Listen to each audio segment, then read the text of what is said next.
Sa bawat madaling araw, bago pa man magising ang palengke sa ingay ng mga nagkakargahang kariton at tawaran ng mga mamimili, gising na si Elena.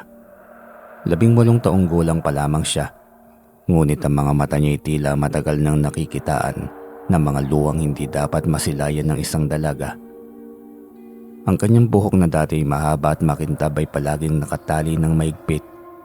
Hindi dahil gusto niya, kundi dahil iyon ang bilin ng kanyang tiyahin upang hindi raw makaagaw pansin.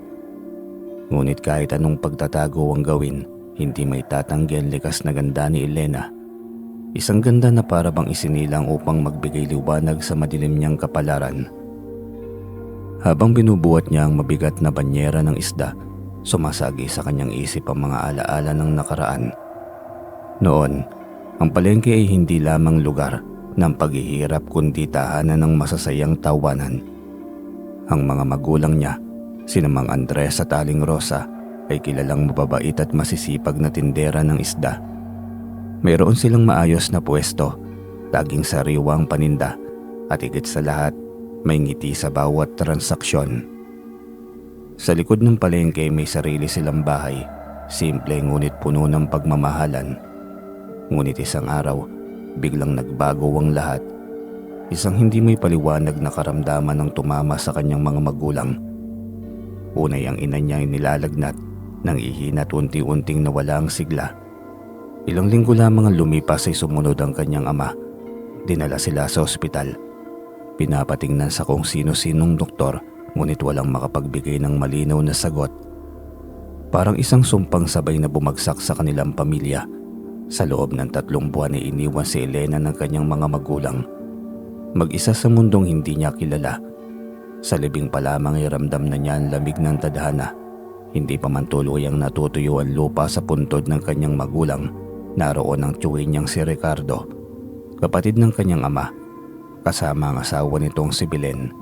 Nakasuot sila ng itim ngunit ang mga mata nila'y hindi nagluluksa, bagkus ay puno ng pagkalkula. "Sa amin ka muna titira, Elena.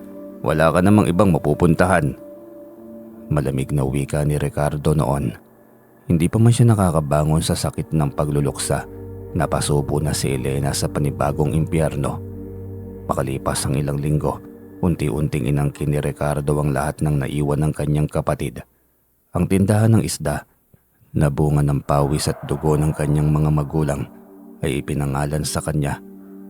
Ang bahay na kinalakhan ni Elena ay tinuring na rin nilang pag-aari nila. Walang naitulong ang pagiging minor de edad ni Elena. Wala siyang kaalam-alam sa mga papeles at batas. Ang alam lamang niya, bigla siyang naging dayuhan sa sariling tahanan. "Hindi ka na amo rito. Pinapakain ka namin. Pinatitira ka namin. Dapat lang na magtrabaho ka." Madalas ay sigaw ni Belen kapag may nagawa siyang maliit na pagkakamali. At iyon ang naging buhay ni Elena. Sa araw-araw, siya ang unang dumarating sa palengke at huling umaalis. Siya ang naglilinis ng isda, nagbubuhat ng yelo, naglalaban ng mga basahang amoy bulok at naglilinis ng pwesto. Kapag mabagal ang benta ay siya ang sinisisi. Kapag may kulang sakit ay siyang pinagbubuntunan ng galit. Ang dating bahay na puno ng halakhakan ay naging kulungan ng takot at pananahimik. "Bilis-bilisan mo naman, hindi ka namin pinapalamon para lamang magpakarena-rena ka dyan." Sigaw ni Ricardo isang umaga habang binibilang ang kita. Tahimik lamang si Elena, natutunan na niyang lunukin ang mga salitang gusto niyang isigaw. Ang bawat luhay tinatago niya sa likod ng amoy ng isda at alat ng pawis. Ngunit sa loob niya may apoy na unti-unting nag-aalab. Isang tanong na paulit-ulit niyang binubulong sa sarili. Ganito na lamang ba ang buhay? May mga sandaling habang nakatayo siya sa gilid ng pwesto, napapansin niya ang mga tingin ng mga mamimili. May halong awa, may halong pagtataka, may ilan ding napapailing. Tila alam ang kalupitang dinaranas niya ngunit walang lakas ng loob na makialam. Sa palengke, bawat isa'y may sariling laban. Bihira ang may oras para sa sakit ng iba. Pag-uwi nila sa bahay ay hindi na rin natatapos ang kanyang mga gawain. Siya ang nagluluto, naglilinis at minsan ay siya pang napagbubuntunan ng inis kapag hindi masarap ang ulam o baka kulang sa asin. Madalas sa munting silid sa likod ng bahay, isang dating bodega. Doon siya natutulog. Doon sa gitna ng dilim, binubulong niya ang mga pangalan ng kanyang mga magulang. Para bang umaasang maririnig siya ng langit. Ma, Pa, miss ko na po kayo. Pabulong niyang sambitis ang gabi habang yakap ang lumang larawan ng kanyang pamilya. Sa kabila ng lahat ay hindi tuluyang namatay ang kabutihan sa puso ni Elena. May mga pagkakataong tinutulungan niya ang mga matatandang mamimili. Binibigyan ng ngiti ang mga batang tumaraan at tahimik na nagdarasal na sana dumating ang araw na magbabago ang lahat. Hindi niya alam kung kailan o paano, ngunit may pakiramdam siya. Ang kanyang paghihirap ay walang saysay. Sa bawat sugat ng kanyang puso, may binubuong lakas. Sa bawat luha, may pangakong hindi niya hahayaang tuluyang lamunin siya ng dilim. At sa unang kabanatang ito ng kanyang buhay bilang isang alipin sa sariling tahanan, nagsisimula ang isang kwento. Kwento ng sakit, ng pag-asa, at ng isang dalagang unti-unting hinuhubog ng kapalaran para sa mas malaking laban na naghihintay pa lamang. Sa palengke may mga taong araw-araw mong nakikita, ngunit hindi mo agad napapansin. Parang bahagi lamang sila ng ingay, ng galaw, ng paulit-ulit na siklo ng umaga. Ganito unang nakita ni Elena ang lalaki, isang figura sa gitna ng mga mamimili. Tahimik, mapagmasid, at laging naroon tuwing umaga. Maputi ang balat nito. Hindi karaniwang kaputian ng mga taong bihasa sa ilalim ng araw, kundi parang liwanag na hindi tinatabla ng init. Matangkad, maayos manamit kahit simpleng kamiseta lamang, at may mga matang tila may dalang kwento. Malalim, mapayapa, ngunit minsan ay parang may tinatagong lungkot. Ang pangalan niya ayon sa kanyang pakilala. Siya si Asir. Magandang umaga. Wika nito isang araw habang nakatayo sa harapan ng kanilang pwesto. Ang boses niya'y banayad, may himig na kakaibang nakakapanatag. Napatingin si Elena, tangan ng kutsilyong panghiwa ng isda. Magandang umaga po. Sagot niya't mahina ngunit magalang. May sariwa ba kayong bangus? Opo, kadadating lang kanina. Habang tinitimbang niya ang bangus ay napansin niyang hindi umaalis ang tingin ng lalaki, ngunit hindi ito nakakailang. Sa halip ay pakiramdam ni Elena, parang may taong tunay na nakakakita sa kanya. Hindi bilang alipin, hindi bilang kasambahay, kundi bilang isang tao. Ang sipag mo naman. Natigilan si Elena. Bihira siyang purihin lalo na sa palengke. Ganito po talaga. Sagot niya't pilit nang umingiti. Mula noon ay madalas nang mamili si Asir sa kanila. Palaging isda ang binibili, kung minsan marami, kung minsan ay kakaunti. May mga araw na parang wala naman siyang kailangang bilihin, ngunit naroon pa rin siya, tahimik na nakatayo sa gilid na wari ay nagmamasid lamang. Hindi nagtagal ay napansin din siya ni Aling Belen. Oh, ayan na naman pala ang pogi mong suki. Baka puro landi ang ginagawa mo ha, Elena? May panguuyam na wika ng tiyahin niya isang umaga. Namula si Elena at agad na yumuko. Hindi po tiya, namimili lang po siya. Abi, bilisan mo nga, hindi ka binabayaran para makipagtitigan. Bago pa makasagot si Elena, biglang nagsalita si Asir. Pasensya na po, ako po ang nagtatanong kaya natagalan. Hindi po kasalanan ng dalaga. Napatingin si Aling Belen sa kanya, bahagyang nagulat. Hindi sanay ang tiyahin niya na may sumasagot sa kanya lalo na sa harapan ng ibang tao. Ganun ba?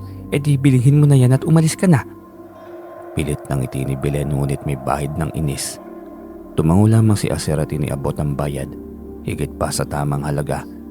Nang subukan ni Elena na ibalik ang sukli, umiling ito. Sa'yo na para sa pagod mo. Mula noon sa tuwing pinapahiya si Elena ni Aling Belen sa harapan ng mga tao, palagi may isang tinig na pumapagitna. Hindi palaban, hindi pasigaw, ngunit sapat upang patahimikin ang pang-aapi. Minsan simpleng tanong lamang. Kailangan po ba talagang sigawan? Minsan naman ay isang tingin na may otoridad na hindi mapaliwanag. Unti-unting napapansin ng mga tao sa palengke ang presensya ni Asir. May mga bulungan. Sino kaya yun? Ang puti, parang hindi taga rito. Ang gaan nga ng pakiramdam kapag nariyan siya eh. Si Elena man ay minapapansin ding kakaiba. May mga araw na kahit tirik ang araw, tila hindi pinagpapawisan si Asir. May mga sandaling kapag siya'y malungkot at pagod na pagod, bigla na lamang gumagaan ang pakiramdam niya kapag naroon ang lalaki. Parang humuhupa ang bigat sa dibdib at minsan nang madapa siya habang nagbubuhat ng banyera ng isda. Nanumpa siyang nakita niyang gumalaw ang anino ni Asir. Parang humaba, parang may hugis ng daong sumasayaw sa hangin. Ngunit pinilit niyang ipinagkibit balikat ang lahat ng yon. Pagod lang siya, yan ang sabi niya sa kanyang sarili. Isang hapon habang nagliligpit sila ng paninda, biglang sumigaw si Ricardo. Naasan ang kita? Kulang to ah! Kumpleto po yan kanina, Tiyo. Baka...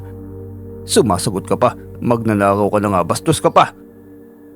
Sigaw ni Ricardo sabay hampas sa mesa. Nagtilian ng mga tao, yumuko si Elena. Nanginginig ang mga kamay. Sanay na siya ngunit may kirot pa rin sa bawat salitang ibinabato sa kanya. Bago pa man lumapit si Ricardo, isang figura ang humarang sa pagitan nila. Hindi po tama ang paratang nyo. Nakita ko pong maayos ang pagbibilang niya kanina. Mariing wika ni Asir. Hindi nito ang banayad na tinig na nakasanayan. May lalim, may kapangyarihan. Ano bang pakialam mo?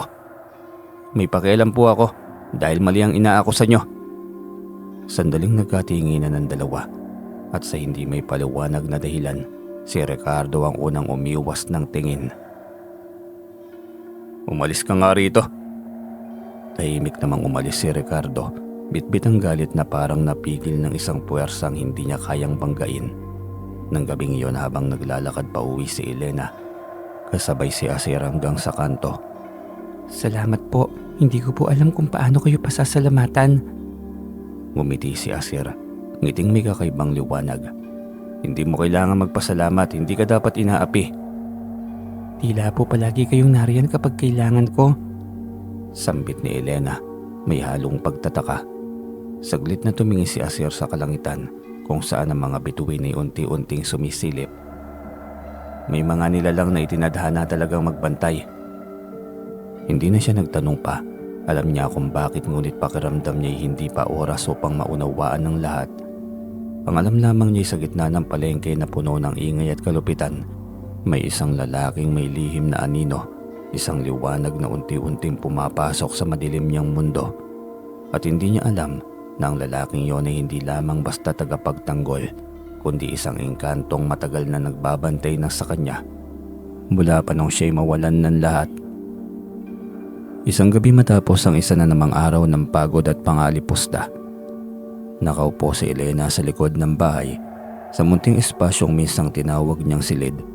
Tahimik ang paligid, tanging huni ng kuliglig at mahinang ihip ng hangin ang kanyang kasama. Yakap niya ang kanyang tuhod, pilit pinapakalma ang dibdib na puno ng lungkot. Hindi ka dapat nag-iisa. Biglang may tinig na nagsalita. Napalingon siya. Doon sa pagitan ng anino at liwanag ng buwan, nakatayo si Asir. Paano kayo nakapasok dito? Delikado po, baka makita kayo ni Tiyo. May mga pintuang hindi nakikita ng mata at may mga landas na lumilitaw lamang kapag handa na ang puso. Sagot ni Asir. Banayad ang tinig nito. Tumayo si Elena, hindi alam kung matatakot o magtitiwala. Ano pong ibig niyo sabihin? Lumapit si Asir at inabot ang kanyang kamay. Mainit ito, ngunit may kakaibang gaan. Parang hinahaplos ng hangin ng balat niya. May nais akong ipakita sa iyo. Isang katotohanang matagal nang naghihintay. Nagatubili si Elena. Ngunit may kung anong lakas ang nagtulak sa kanya upang tanggapin ang kamay ni Asir. Sa sandaling magdikit ang kanilang mga palad, tila nagbago ang paligid. Ang dilim ay naging liwanag. Ang lupa'y parang lumambot at ang hangin ay umikot sa kanila na tila may sariling awit. Pagmulat ni Elena, wala na siya sa likod ng bahay. Nasa gitna siya ng isang kagubatang kumikislap sa kulay ng esmeralda at ginto. Ang mga puno'y matatayog, ang mga dahon ay tila salamin na sumasalamin sa liwanag na walang pinanggagalingan. May mga ilog na kumikintab na parang pilak at sa di kalayuan ay may mga toreng yari sa bato at bulaklak. Isang kahariang tila hinango sa panaginip. Nasaan po tayo? Sa kaharian ng alon at hangin, sa lugar na hindi naaabot ng kasakiman ng tao. Ibig po bang sabihin nito, hindi kayo tao? Ngumiti si Asir, ngiting may lungkot ngunit tapat. Sa isang iglap ay nagbago ang anyo niya. Ang mga matay kumislap na parang bituin. Ang anino niya ay nagkaroon ng hugis ng mga dahon at pakpak ng liwanag. Hindi siya naging halimaw, bagkus ay mas naging payapa ang kanyang anyo. Isang nilalang na hindi sa lupa nagmula. Ako isang engkanto, tagapagbantay ng mga inosente at tagapag-ingat ng balanse. Nanginig si Elena, hindi sa takot kundi sa pagkabigla. Kung ganun, bakit niyo ako tinutulungan? Dahil ikaw ay may pusong hindi nabahiran at dahil may utang ang aming kaharian sa iyong dugo. Hindi ko po maintindihan. Ang iyong mga magulang ay misang nagligtas ng isang nilalang na katulad ko. Isang sugatang engkanto na naligaw sa mundo ng tao. Hindi sila humingi ng kapalit. Ang kabutihang yun ay naging panata. Tahimik si Elena.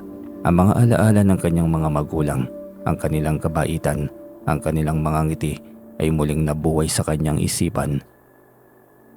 Hindi kita dinala rito upang takutin, kundi upang ipaalam na hindi ka nag-iisa. Gayunpaman, hindi ka maaaring manatili rito. Ang iyong landas ay sa mundo ng mga tao. Tumango si Elena, may luwas sa mga mata. Kahit po alam kong hindi kayo normal, nais ko pa rin kayong maging kaibigan. Nagningning ang mga mata ni Asir. Yun ang pinakamatibay na anyo ng tiwala. Sa isang kisap matay bumalik si Elena sa likod ng bahay. Parang panaginip ang lahat. Ngunit sa kanyang palad ay may naiwan. Isang maliit na daong kumikislap sa liwanag ng buwan. Nagpatuloy ang kanyang buhay. Muling bumalik ang araw-araw na gawain sa palengke. Ang amoy ng isda, ang sigaw ng mga mamimili, ang pang-aapi ni na Ricardo at Belen. Ngunit may bago na sa kanyang loob, lakas at kaalaman na may nagbabantay. Isang gabi habang naglilinis siya sa kusina, narinig niya ang mahihinang usapan mula sa silid ni Ricardo at Belen. Bahagyang nakabukas ang pinto. Siguraduhin mong walang makakaalam. Gumana nga yung kulam sa mga magulang niya, pero bakit hanggang ngayon ay buhay pa rin yung batang yan? Parang tinamaan ng kidlat si Elena. Kulam.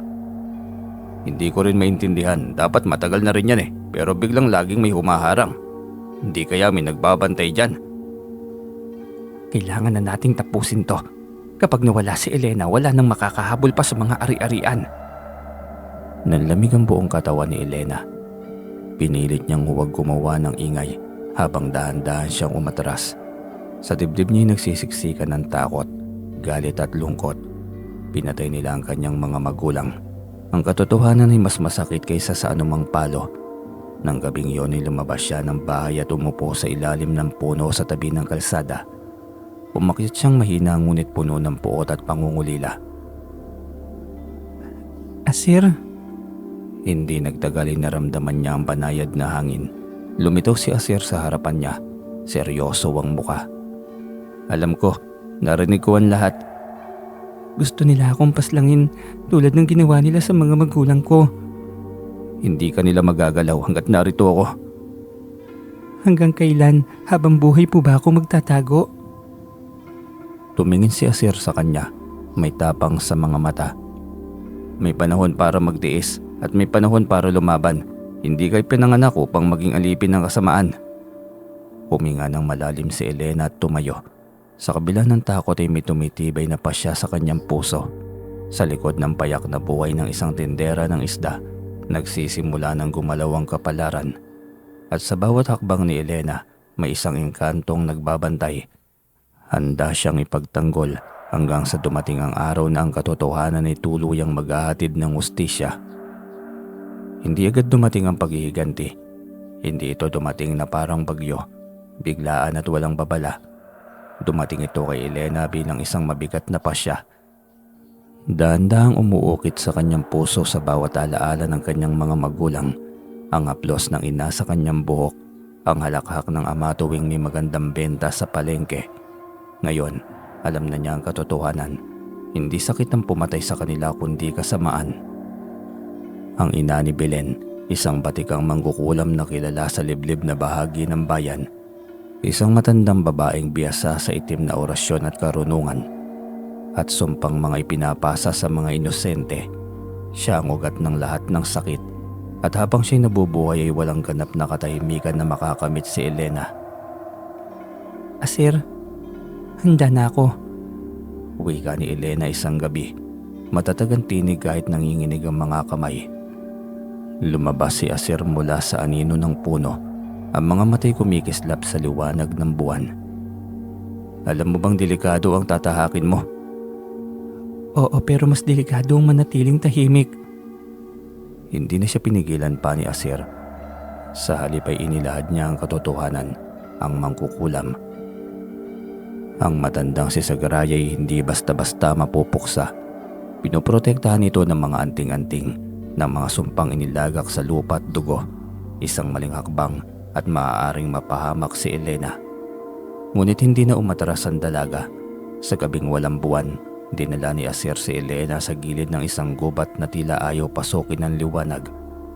Ang hangin ay mabigat at ang lupa'y malamig sa paa. Sa gitna ng kakahuyan ay naroon ang kubo ng mangkukulam. Baluktot ang anyo, parang hinubog ng masasamang panalangin. Manatili ka lang sa likod ko, bili ni Asir sa kanya. Ngunit bago pa man sila makalapit ay bumukas ang pinto ng kubo. Alam kong darating ka. Ikaw ang anak ng babaeng umiyak ng husto bago ito mamatay. Paos na tinig pa ng matanda. Kulubot ang balat at mapuputi na ang mata at may ngiting nakakaloko. Nanginig si Elena ngunit hindi siya umatras. Bakit niyo sila pinaslang? Anong kasalanan nila sa inyo? Tanong nito. Ang luhay bumabagsak. Tumawa ang mangkukulam. Tunog bakal at hungkag. Kasalanan? Wala. Ngunit ang kanilang kamatayan ay daan sa kayamanan. Ganyan ang batas ng dilem. Sa isang iglap, umangat ang mga kamay ng mangkukulam at umikot ang hangin. Lumipad ang mga abo. Ang mga anino'y gumalaw na parang may buway. Napasigaw si Elena nang maramdaman ang bigat sa kanyang dibdib. Sumigaw siya sa pangalan ni Asir. Sa sandaling yon, nagniningning ang buong anyo ni Asir. Ang kanyang anino'y naging mga pakpak ng liwanag. Ang tinig niya'y parang kulog sa kalangitan. Tapos na ang iyong paninira. Ang utang ng dugo ay babayaran ng dugo. Mariing wika nito. Nagbanggaan ng liwanag at dilim. Ang sumpa ng mangkukulam ay sumiklab. Ngunit sinalag ni Asir. Sa gitna ng kaguluhan ay napansin ni Elena ang isang maliit na sisidlang nakasabit sa leeg ng matanda. Isang anting-anting na tila pinagmumula ng kapangyarihan. Naalala niya ang sinabi ni Asir. Hanapin ang ugat. Sa kabila ng takot ay tumakbo si Elena. Hinablot niya ang anting-anting at mariing hinila. Isang malakas na sigaw ang umalingaw-ngaw. Sigaw ng galit at pagkabigo. Bumagsak ang mangkukulam sa lupa. Ang mga matay nanlilisik hanggang sa tuluyang manahimik. Tahimik na ang gabi. Hingal na hingal si Elena. Nanginginig. Lumapit si Asir at inalalayan siya. Tapos na. Malaya na ang mga kaluluwa ng iyong mga magulang. Umiyak ang dalaga. Luha ng sakit at ginhawa. Ngunit ang kasamaan ay bihirang mamatay ng mag-isa. Kinabukasan sa palengke mabilis kumalat ang balita. May mga bulungan, may mga takot sa mga mata ng tao. At nang marinig ni Belen ang nangyari sa kanyang inay, tila na baliw siya sa galit. Si Elena, siyang may gawa nito. Sigaw nito. Sa gitna ng mataong palengke habang nag-aayos si Elena ng paninda, biglang lumapit si Belen. Walang babala, walang hiya. Sinabunutan niya si Elena ng buong lakas. Salot ka! Pinaslang mo ang nanay ko! Napasigaw si Elena sa sakit. Nagsigawan ng mga tao. Ang ilan ay umatras, ang ilan ay natigilan sa gulat. Pilit kumawala si Elena ngunit mahigpit ang kapit ni Belen, puno ng galit at paghihiganti. Belen, tama na! Sigaw ng isang tinderang kalapit nila. Ngunit tila walang naririnig si Belen. Sa isang iglap, may humawak sa kamay niya. Mahigpit ngunit kontrolado. Tama na! Mariing wika ni Asir. Napatigil ang lahat at tumigil si Belen na napatingin sa kanya. Ang muka'y namumutla. Sa unang pagkakataon ay nakita ng lahat ang kakaibang presensya ng lalaki. Ang tindig na parang hindi basta-basta. Ang mga matang tila may liwanag na hindi nasisilayan. Huwag kang makialam! Nanginginig pang sigaw ni Belen. Hindi mo na siya sasaktan. Tapos na ang inyong paghahari. Pinakawalan ni Belen ang buhok ni Elena at umatras. Nanginginig sa takot, ang mga tao sa palengke ay nagsimulang magbulungan. Hindi na awa sa kanilang mga mata, kundi galit at pagkamuhi kay Belen. Hawak ni Asir ang balikat ni Elena. Hindi ka nag-iisa, Elena. Habang pinagmamasdan ni Elena ang paligid, ang palengke na minsang naging saksi sa kanyang paghihirap. Alam niyang ito pala mga simula. May mga sugat pang kailangang paghilumin. May mga laban pang darating. Ngunit sa unang pagkakataon matapos ang mahabang panahon, nakatayo siya hindi bilang biktima kundi bilang isang babaeng handang ipaglaban ang kanyang sarili. At sa kanyang tabi ay isang engkantong hindi kailanman tumalikod sa kanya. Hindi natapos sa palengke ang galit ni Belen. Mula nang mamatay ang kanyang ina, tila may apoy na walang humpay na kumakain sa kanyang pagkatao. Ang dating mapagmataas na babae ay naging anino ng kasamaan. Puyat ang mga mata, gusot ang buhok at ang bawat hingay puno ng paghihiganti. Sa lihim na bahagi ng bahay, sa dating silid ng kanyang ina, doon niya binuksan ang mga lumang aklat na amoy lupa at dugo. Mga pahinang puno ng orasyon, sumpa at ritual na matagal nang ipinagbabawal. Hindi pa tapos ang laban. Hindi pa! Pabulong na sabi ni Belen. Isang gabi habang natutulog si Elena sa kanyang munting silid, biglang nanlamig ang hangin. Ang apoy ng kanyang kandila ay kusang namatay.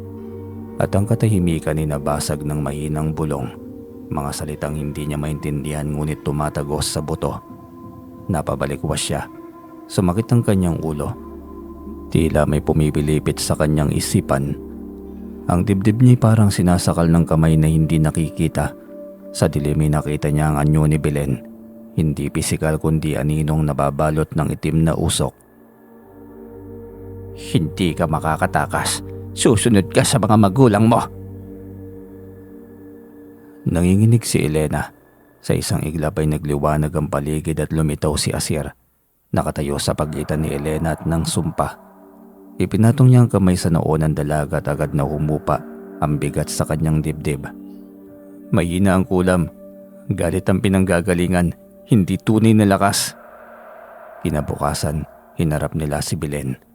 Sa lumang bakuran sa likod ng bahay, doon kung saan unang isinagawa ang kulam sa mga magulang ni Elena. Nagarap ang katotohanan at kasamaan. Naroon si Ricardo, nanginginig ngunit pilit na tumatapang. Hawak niyang isang lumang papel na puno ng simbolo. Isang orasyong hindi galing sa ina ni Belen, kundi mas sinauna, mas mapanganib. Huli na kayo. Kahit mamatay kami, hindi ka magiging masaya. Sigaw ni Belen na may halong pagkabaliw. Sinimulan ni Belen ang ritual. Umikot ang hangin, umitim ang langit, at ang lupa'y tila umuungol. Ngunit sa pagkakataong ito'y handa si Elena. Hindi na siya ang dalagang nanginginig sa takot. Hawak niyang alaala ng kanyang mga magulang, ang katotohanan at ang tapang na hinubog ng sakit. Hindi na ako biktima. Tapos na ang paninira ninyo. Sa tulong ni Asir ay mabilis nilang nabasag ang kulam. Ang mga salitang binigas ni Belen ay bumalik sa kanya. Parang salamin na pumutok. Napasigaw siya sa sakit, napaluhod, at unti-unting nawala ang itim na usok sa paligid niya. Ngunit doon inilabas ni Ricardo ang huling alas. Tama na ang drama. Kung hindi namin makukuha ang babae, kukunin namin ang engkanto. Sigaw niya at binabasa ang orasyon. Sa sandaling yun ay nagbago ang hangin. Isang bilog na sinaunang simbolo ang umusbong sa ilalim ng paa ni Asir. Ginto at itim ang liwanag. Magkabaligtad ngunit magkaugnay. Napasigaw si Elena. Ngumiti si Asir ngunit ngiting payapa, walang takot. Ito ang kulungang itinadhana, isang bilungguang hindi na kayang basagin ng liwanag o dilim. Pinilit sinira ni Elena ang mga simbolo ngunit hindi gumagalaw ang bilog. Unti-unting humihigpit ang liwanag sa paligid ni Asir, parang salaming unti-unting nagsasara. Hindi, ako na lang. Huwag siya. Huli na, hindi na siya makakalabas pa. Hingal na sabi ni Belen, duguan din ang labi. Sa huling lakas ni Asir ay tumingi siya kay Elena. Makinig ka, hindi nasusukat ang pagkawala sa pagkakakulong. Hanggat naaalala mo ko'y malaya pa rin ako. Isang huling liwanag at sumiklab at tuluyang naglaho si Asir. Nakakulong sa isang kulungang hindi nakikita ng mata ng tao. Bumagsak si Elena sa lupa, umiiyak habang sina Belen at Ricardo'y tuluyang nalugmok. Ang kanilang kasamaan ay nagbalik sa kanila. Sa pagsikat ng araw, wala na silang buhay. Wala na ring sumpang natira. Lumipas ang mga linggo. Sa tulong ng mga otoridad at mga saksi sa palengke, nabawi ni Elena ang lahat. Ang bahay ng kanyang mga magulang, ang tindahan ng isda, ang pangalan at dangal na matagal na inagaw sa kanya.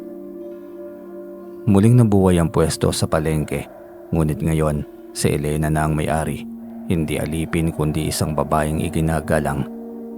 Ngunit sa bawat tagumpay ay may kapalit. Tuwing dapit hapon ay tumitigil si Elena sa gilid ng palengke kung saan siya unang ipinagtanggol ni Asir.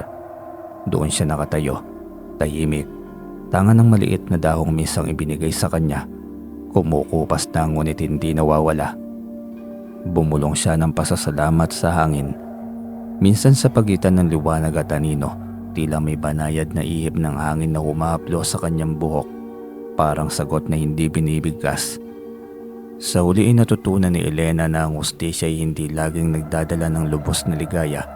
Minsan ay may kapalit itong sakit na kailangang tanggapin. Ngunit pinili niyang magpatuloy, dala ang alaala ng mga magulang na kanyang ipinaghiganti at ng isang kaibigang engkanto na minsang nagbantay sa kanya. At sa bawat umaga sumisikat ang araw sa palengke, si Elena ay muling nagtitinda ng isda, hindi na bilang ulila, hindi na bilang alipin, kundi bilang isang babaeng nabuhay, nagmahal at natutong tumayo kahit may kulungang naiwan sa kanyang puso. Hanggang dito na lamang po ang kwento. Maraming salamat po sa inyo.